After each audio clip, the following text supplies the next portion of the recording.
Hello everyone, welcome to my channel explore psychology. I am doctor Pratima Shukla. हम schools of psychology के बारे में study कर रहे हैं। पिछली वीडियो में हमने दो स्कूल्स के बारे में स्टडी किया, स्ट्रक्चरलिज्म और फंक्शनलिज्म। आज की वीडियो में हम नेक्स्ट दो स्कूल्स के बारे में स्टडी करेंगे, बिहेवियरिज्म और गेस्टाल्ट स्कूल। आइए हम स्टार्ट करते हैं। सबसे पहला जो स्कूल है वो है बिहेवियरिज्म। बिहेवियरिज्म को हिंदी में व्यवहारवाद भी कहा जाता है। व्यवहारवाद की स्थापना जेबी वॉटसन द्वारा 1913 में जॉन हॉपकिंस यूनिवर्सिटी में की गई थी। हमने आपको पिछली वीडियो में स्ट्रक्चरलिज्म स्कूल्स के अंतर्गत बताया था कि विलियम वुंड का कहना था कि मनोविज्ञान कॉन्शियस और एक्सपीरियंस का विज्ञान है, जबकि वॉटसन का कहना है कि मनोविज्ञान में कॉन्शियस और एक्सपीरियंस का विज्ञान हो ही नहीं सकता है, क्योंकि जो चेतन और जो अनुभूति होती है उसे ना तो मेजर किया जा सकता है, ना ही उसे ऑब्जर्व किया जा सकता है। इस वजह से उन्होंने कॉन्शियस और एक्सपीरियंस के कॉन्सेप्ट को पूरी तरह से रिजेक्ट कर दिया। उनका कहना था कि मनोविज्ञान व्यवहार के अध्ययन का विज्ञान है, क्योंकि व्यवहार ऐसी चीज़ है जिसे हम ऑब्जर्व भी कर सकते हैं और जिसका मेजरमेंट भी किया जा सकता है। वॉटसन ने आगे बताया कि व्यवहार जो होता है उसमें आनुवंशिकता का कोई रोल नहीं होता है। मतलब उन्होंने हेरिडिटरी जो फैक्टर्स होते हैं उसको उन्होंने पूरी तरह से डिनाई किया, उसको नहीं एक्सेप्ट किया। उनका कहना था कि जो व्यवहार होता है वो पूरी तरह से पर्यावरणीय कारकों द्वारा निर्धारित होता है, कि कोई भी व्यक्ति जो बिहेवियर करता है वो उस किसी भी सिचुएशन पर डिपेंड हो सकता है। कोई भी ऐसी परिस्थिति होती है जिसके अकॉर्डिंग इंसान का व्यवहार बदलता भी रहता है। परिस्थिति के हिसाब से इंसान का व्यवहार कई बार बदलता भी रहता है। इस वजह से इन्होंने व्यवहार को इन्वायरमेंटल फैक्टर्स द्वारा निर्धारित माना है। वॉटसन का आगे कहना था कि कोई भी व्यक्ति, कोई भी प्राणी जो भी शारीरिक अनुक्रियाएं करता है उसमें उस व्यक्ति की ग्लैंड्स का और मसल्स का ज़्यादा रोल होता है। ग्लैंड्स और मसल्स की अनुक्रियाएं ही महत्वपूर्ण होती हैं, ना कि मन की होती हैं। उन्होंने मन को एक मिस्ट्री बॉक्स कहा है।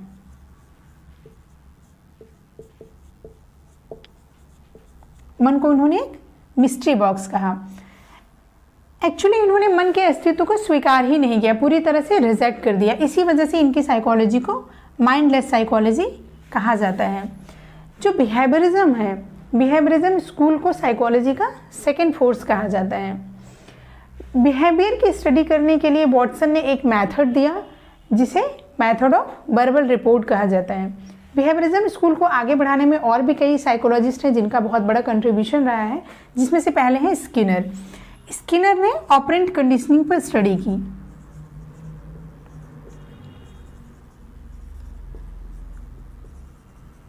ऑपरेंट कंडीशनिंग पर स्टडी की। इन्होंने कहा कि किसी भी व्यवहार को एक पर्टिकुलर दिशा देने के लिए रीइंफोर्समेंट की जरूरत होती है।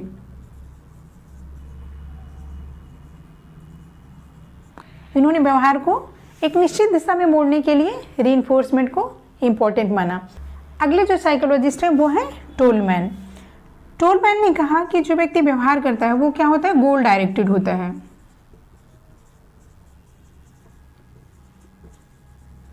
एक निश्चित उद्देश्य के लिए ये व्यक्ति व्यवहार करता है।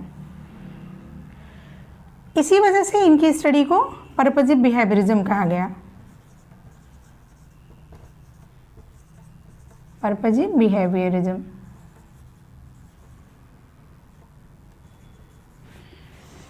अब आइए हम देखते हैं कि इसमें से कौन से ऐसे क्वेश्चंस बन सकते हैं जो एग्जाम के पॉइंट ऑफ व्यू से इंपॉर्टेंट होंगे। सबसे पहला क्वेश्चन जो इसमें से बन सकता है वो ये कि व्यवहारवाद की स्थापना किसने की थी।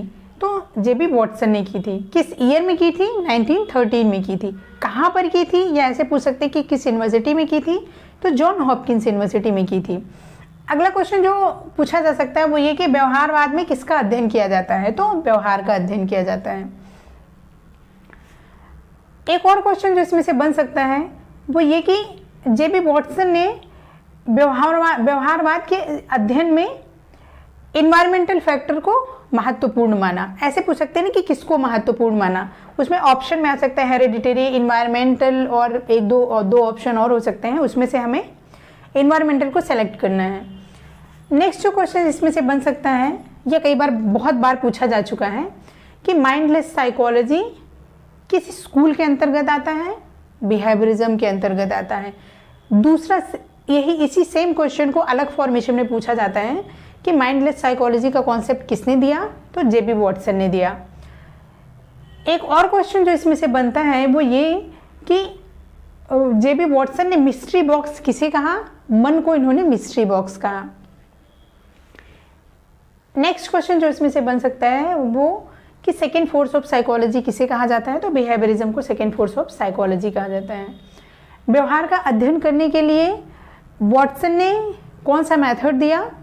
तो व्यवहार का अध्ययन करने के लिए वॉटसन ने मेथड ऑफ वर्बल रिपोर्ट दिया। ये क्वेश्चन एग्जाम के पॉइंट ऑफ व्यू से इसमें बन सकते हैं। कई बार ऐसा भी क्वेश्चन आ जाता है कि स्किनर और टोलमैन या और भी कई साइकोलॉजिस्ट का नाम दिया होगा, उसमें ये पूछते हैं कि ये किस स्कूल के अंतर्गत आते हैं? तो स्किनर और टोलमैन बिहेवियरिज्म स्कूल के अंतर्गत आते हैं। हमारा दूसरा स्कूल है गेस्टाल्ट स्कूल, जिसे हिंदी में भी गेस्टाल्ट ही कहा जाता है। गेस्टाल्ट स्कूल की स्थापना मैक्स वर्दाइमर ने 1912 में की थी। कोहलर और कोफका गेस्टाल्ट स्कूल के को फाउंडर थे। इन्होंने भी गेस्टाल्ट स्कूल को आगे बढ़ाने में बहुत बड़ा कंट्रीब्यूशन दिया। गेस्टाल्ट जो है वो एक जर्मन शब्द है जिसका अर्थ होता है होल, या हिंदी में हम संपूर्ण भी कहते हैं। गेस्टाल्टवादियों का मानना था कि हम किसी भी पैटर्न को जब परसीव करते हैं तो उसको एज ए होल परसीव करते हैं, संपूर्णता के रूप में परसीव करते हैं। उदाहरण के तौर पर हम कह सकते हैं कि जब हम किसी भी व्यक्ति को देखते हैं तो उसका चेहरा अलग, हाथ अलग, पैर अलग, इस तरह से हमारा परसेप्शन नहीं होता है, बल्कि हम उसको एक यूनिट के रूप में, एक इकाई के रूप में, एक व्यक्ति के रूप में परसीव करते हैं। गेस्टाल्टवादियों के इस विचार को समर्थन देने के लिए मैक्स वर्दाइमर ने एक एक्सपेरिमेंट किया जिसे इन्होंने 5 फिनोमेना का नाम दिया। इस एक्सपेरिमेंट में एक अंधेरे कमरे में 2 बल्बों को कम दूरी पर रखा गया। सबसे पहले पहले बल्ब को जलाया गया और उसके बुझते ही दूसरे बल्ब को जला दिया गया। इसी तरह से क्रम में एक बल्ब को जलाया गया और दूसरे को बुझाया गया। ऑब्जर्वर को यह महसूस होने लगा कि एक ही बल्ब जलते हुए आगे पीछे घूम रहे हैं। ऑब्जर्वर ने 2 अलग अलग बल्ब का परसेप्शन नहीं किया, वो 2 अलग अलग बल्ब हैं ऐसा समझ ही नहीं पाए, उनको नहीं समझ में आया। उनको ऐसा लगा कि एक ही बल्ब जलते हुए आगे की तरफ जा रहा और फिर वही बल्ब जलता हुआ पीछे की तरफ आ रहा है।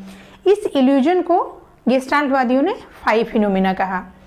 ये जो एक्सपेरिमेंट था 5 फिनोमेना, गेस्टाल्टवादियों ने इसे उस बात के सबूत के तौर पर माना जिसमें उन्होंने कहा था कि कोई भी व्यक्ति किसी भी पैटर्न को एज अ होल परसीव करता है, एक संपूर्णता के रूप में परसीव करता है। इस एक्सपेरिमेंट को उन्होंने उस बात का सबूत माना।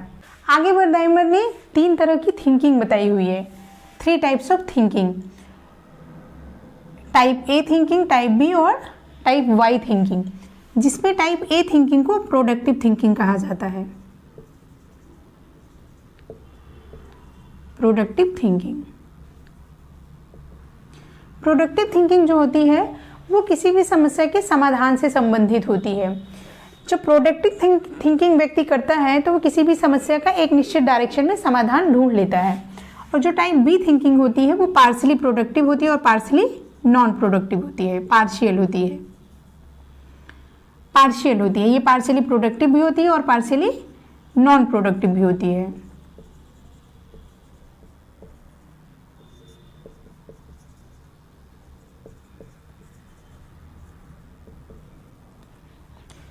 इस प्रकार की थिंकिंग में व्यक्ति कई बार समस्या का समाधान ढूंढ भी लेता है और कई बार समस्या का समाधान नहीं ढूंढ पाता है। जो तीसरी तरह की थिंकिंग होती है जिसे इन्होंने टाइप वाई थिंकिंग कहा है, ये थिंकिंग ट्रायल और एरर पर बेस्ड होती है। Trial and error. इस थिंकिंग में व्यक्ति किसी भी समस्या से संबंधित समाधान एक बार ढूंढता है, अगर वो सक्सेस हो जाता है तो अच्छी बात है, अगर नहीं सक्सेस हो जाता है तो वो नेक्स्ट फॉर्मूले को ट्राई करता है, नेक्स्ट आइडिया सोचता है और नेक्स्ट फॉर्मूले को ट्राई करता है। इसी वजह से इसको ट्रायल एंड एरर थिंकिंग का, एक बार गलती हो गई तो किसी और पहलू पर विचार किया जाएगा, उसको अप्लाई किया, अगर वो भी नहीं सूट किया तो नेक्स्ट पहलू पर विचार किया और उसको अप्लाई किया। इस वजह से इसको ट्रायल एंड एरर थिंकिंग कहा गया। अब आइए हम देखते हैं कि इसमें से कौन से ऐसे क्वेश्चंस हैं जो एग्जाम के पॉइंट ऑफ व्यू से इंपॉर्टेंट हो सकते हैं। सबसे पहला क्वेश्चन है कि गेस्टाल्ट स्कूल की स्थापना किसने की? मैक्स वर्दाइमर ने की। किस ईयर में की? 1912 में की। गेस्टाल्ट स्कूल के को फाउंडर कौन थे? कोहलर और कोफका। कई बार ये क्वेश्चन भी किसी किसी एग्जाम में पूछा जाता है कि गेस्टाल्ट जो वर्ड है वो किस भाषा से बना हुआ है या किससे बना हुआ है। तो ये जर्मन शब्द है, जर्मन से बना हुआ है। इसका क्या अर्थ, गेस्टाल्ट का क्या अर्थ होता है, ऐसा क्वेश्चन भी पूछ लिया जाता है कई बार। इसका अर्थ होता है होल या संपूर्ण। 5 फिनोमेना का कॉन्सेप्ट किसने दिया था, तो गेस्टाल्टवादियों ने दिया था, गेस्टाल्ट स्कूल के अंतर्गत आता है। कई बार ये भी क्वेश्चन पूछा जाता है कि मैक्स वर्दाइमर ने कितनी तरह की थिंकिंग बताई हुई है, तो 3 टाइप्स की बताई है, प्रोडक्टिव, पार्शियल और ट्रायल एंड एरर, या A, B और Y। इस टाइप का भी क्वेश्चन इससे बन सकता है कि जो टाइप A थिंकिंग है उसे क्या कहा जाता है, तो प्रोडक्टिव थिंकिंग कहा जाता है। इसी तरह से टाइप B और C के बारे में भी क्वेश्चन बन सकता है। आज की वीडियो में बस इतना ही। अब नेक्स्ट वीडियो में हम आगे के 2 स्कूल्स के बारे में स्टडी करेंगे।